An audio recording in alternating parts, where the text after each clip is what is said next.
put that on my Instagram account later. But how to mark the moment. Today, self-portraits are ubiquitous on social media, right? Hashtag selfies. Who here hasn't posed for a selfie, apart from the one that I just made you part of? Although artists have been painting self-portraits since the Renaissance, the term self-portrait wasn't used until 1831. In 1886, Vincent Van Gogh arrived in Paris from his native Netherlands at the age of 32. Over the course of the next 2 years, he produced more than 20 self-portraits, nearly half of the total that he realized in his career, which, by the way, lasted only a decade. He was extraordinarily prolific for just 10 years as an artist. His embrace of self-portraiture was due in part to financial necessity. As he wrote to his brother Theo, "I deliberately bought a good mirror, so if I lacked a model, I could work for my own likeness." To that point, this 1887 self-portrait is painted on the reverse of an earlier study of a Dutch peasant. In other words, he was so poor that he had to reuse and paint on the other side of a canvas that he brought with him from the Netherlands. This work reveals his assimilation of avant-garde French painting in its high-key palette and brushwork.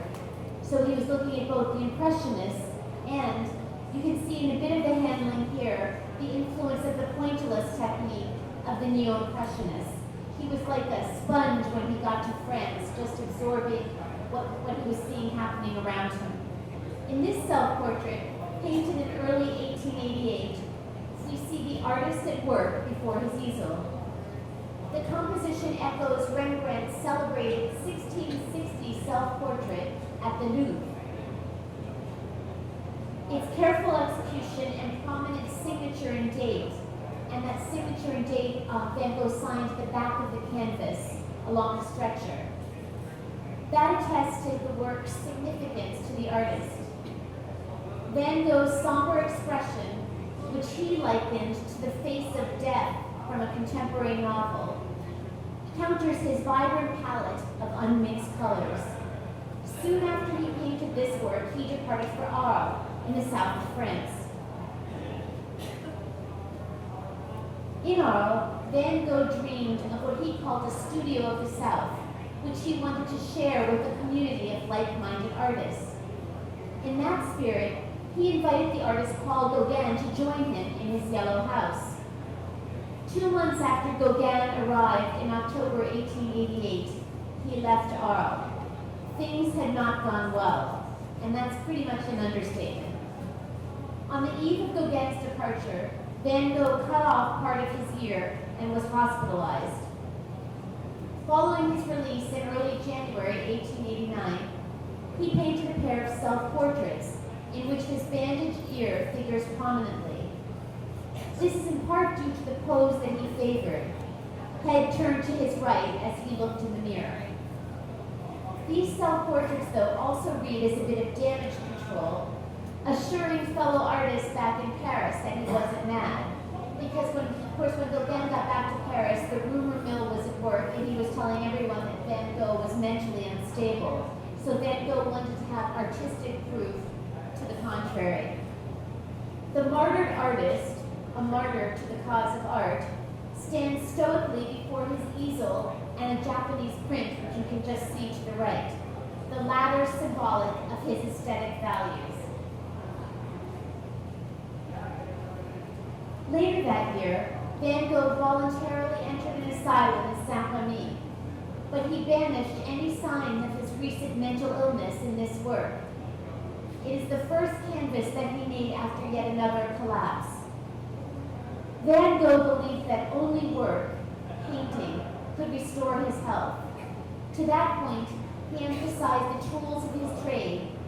He wears a blue painter's smock and holds a palette. While he was working on this portrait, he wrote to his brother Theo, "People say that it's difficult to know oneself, but it's not easy to paint oneself either. Thus, I'm working on 2 portraits of myself at the moment, for want of another model. Once I began the first day I got up, or rather, when I began the first day I got up, I was thin, pale as a devil. And that's this canvas. Then he added, but since then I've started another one, 3/4 length on a light background. And that is possibly this canvas. Van Gogh believed that this work captured his true character. It is also the last self-portrait he painted before his untimely death less than a year later in 1890. His series of self-portraits, which served as touchstones at different moments in his tumultuous, too short life, also document his stylistic evolution.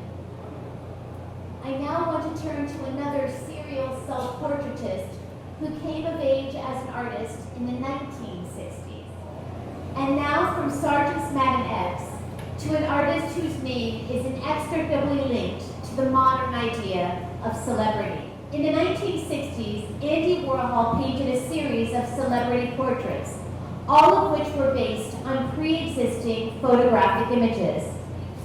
His interest in celebrity subjects coincided with his embrace of the silkscreen painting technique in 1962. As Warhol aspired to what he called an artless style, he famously proclaimed, "I want to be a machine." So in other words, no evidence of frothy, painterly brushwork a la John Singer Sargent. Between August 1962 and 1964, Warhol realized more than 50 paintings of Marilyn Monroe in the aftermath of her suicide on August 5, 1962. This is one of his earliest portraits of Monroe. Its gold background evokes religious icons or devotional images. Here you see the iconic publicity shot that was Warhol's source for his images of Marilyn. This diptych has been likened to an altarpiece memorializing the fallen star, which again speaks to the iconic quality of Warhol's celebrity portraits. The rows of repeated silk-screened heads, which resemble film stills, also suggest the star's meteoric rise and fall, symbolized by the progression from left to right, from garish color to black and white images that eventually, poignantly, fade out. In 1972, Warhol's dealer urged him to return to painting by portraying the most important figure in the 20th century and suggested that Warhol paint Albert Einstein, to which the artist responded, "That's a good idea. But I was just reading in Life magazine that the most famous person in the world today is Chairman Mao. Shouldn't it be the most famous person?" And you can see what went out. Like his earlier celebrity portraits, Warhol's image of the authoritarian ruler of China was also topical in light of the media frenzy surrounding President Nixon's 1972 visit to China. As he'd done in his celebrity portraits of the 1960s, Warhol based his painting on a photograph. This is the chairman's official photograph, then ubiquitous throughout the People's Republic of China and reproduced on the first page of Mao's Little Red Book. Of course, there is no small irony inherent in Warhol's use of communist propaganda to turn Mao into a capitalist celebrity brand, not unlike Marilyn or Coca-Cola. Warhol's Mao paintings signal a new direction in his painting, one that is marked by painterly and expressive brushwork in contrast to the mechanized appearance of his 1960s works. And I think you could just see much more sense of the artist's hand in the handling of the brushwork in his Mao painting. Warhol's fascination with celebrity continued unabated in the 1970s. He launched his own celebrity magazine, Interview, and he began painting people he knew as well as commission portraits, again working from Polaroid photographs. The art historian Robert Rosenblum dubbed Warhol the court painter of the 1970s. Warhol claimed that he did not seek to comment on character or express personality in these portraits. Warhol's sitters ranged from movie stars like Liza to rock stars, right? Recognize this guy? Walk like Jagger, right? to socialites, Caroline Herrera, and to art world luminaries. This is the dealer, Leo Castelli. When his portraits from the 1970s were exhibited at the Whitney Museum of American Art in 1979, the art critic Hilton Kramer wrote that Warhol's career belonged, quote, less to the history of painting than to the history of publicity, and called the work shallow and boring. Well, funnily enough, there's a show right now at the Whitney Museum devoted to Warhol. More recently, in 2007, Warhol has been credited with reviving the commissioned portrait. Quote, since the death of John Singer Sargent and the rise of modernism, which had a left-leaning idealistic ideology, commissioned portraiture had become largely a thing for the boardroom and démodé drawing rooms. So a bit of revisionist to Warhol. By 1970, Warhol had become the most famous artist in America and became news himself when he was shot in 1968 by the radical feminist writer Valerie Solanas. Warhol's career paralleled that of Alice Neel, nearly 30 years his senior. Both artists were working in New York in the 1960s and 1970s. However, Warhol's penchant for flattery and mechanized perfection were antithetical to the naturalism that Neel sought.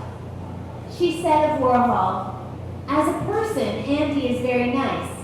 I think he's the greatest advertiser living, not a great portrait painter. In 1970, Warhol sat for this portrait by Neel. According to the artist, Warhol volunteered to pose like this, revealing the scars from his gunshot wounds and the girdle that he had to wear as a result. Warhol had always been notoriously shy about his body. The portrait is striking in its vulnerability, underscored by Warhol's closed eyes. The year before, Richard Avedon photographed Warhol as part of his work on a group portrait of the artist and members of the factory, as Warhol's studio was known. This photograph was taken only 10 months after Warhol had been shot. He was still in a great deal of pain, and according to Cecil Baton, who also photographed Warhol that month, he was, quote, more dead than alive since he was shot. In Avedon's dramatic close-up portrait, Warhol's scarred abdomen symbolically represents Warhol, the part standing for the whole. Avedon's fascination with celebrities dated to his childhood. His first photograph, taken when he was just 10 years old and now lost, was of the composer Sergei Rachmaninoff, who was his grandparents' neighbor on Riverside Drive in New York City. The teenage Avedon assembled a collection of celebrity autographs. From his earliest forays into portrait photography in the 1950s, Avedon was drawn to actors and other subjects who were willing to collaborate with him in the process of creation. So that's an interesting take too, and a reminder that a portrait is a transaction between artist and sitter.